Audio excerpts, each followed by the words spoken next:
వరంగల్ మహానగరంలో చరిత్ర ప్రసిద్ధిగాంచిన శ్రీ భద్రకాళి దేవస్థానాన్ని ఈ రోజు ఉదయం హనుమకొండ జిల్లా నూతన కలెక్టర్ గా బాధ్యతలు స్వీకరించిన శ్రీమద్ చాహత్ బాజ్పాయ్ సందర్శించి అమ్మవారిని దర్శించుకున్నారు.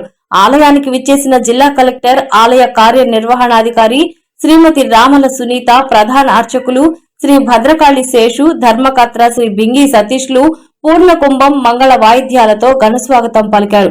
ముందుగా గోశాలలో గోవులకు గ్రాసం పెట్టి ఆది శంకరాచార్యులను, వల్లభ గణపతిని దర్శించిన అనంతరం ఆలయంలో ప్రదక్షిణ చేసి ఆలయంలోకి ప్రవేశించి అమ్మవారికి ప్రత్యేక పూజలు నిర్వహించారు. పూజానంతరం ప్రధాన అర్చకులు శ్రీ భద్రకాళి శేషు ఆధ్వర్యంలో అర్చకులు మహదాశీర్వచనం నిర్వహించి అమ్మవారికి శేష వస్త్రములు బహుకరించి ప్రసాదాలు అందజేశారు. ఈ కార్యక్రమంలో ఆర్డీఓ రమేష్ రాథోడ్, తహసీల్దార్ రవీందర్ రెడ్డి తదితరులు పాల్గొన్నారు.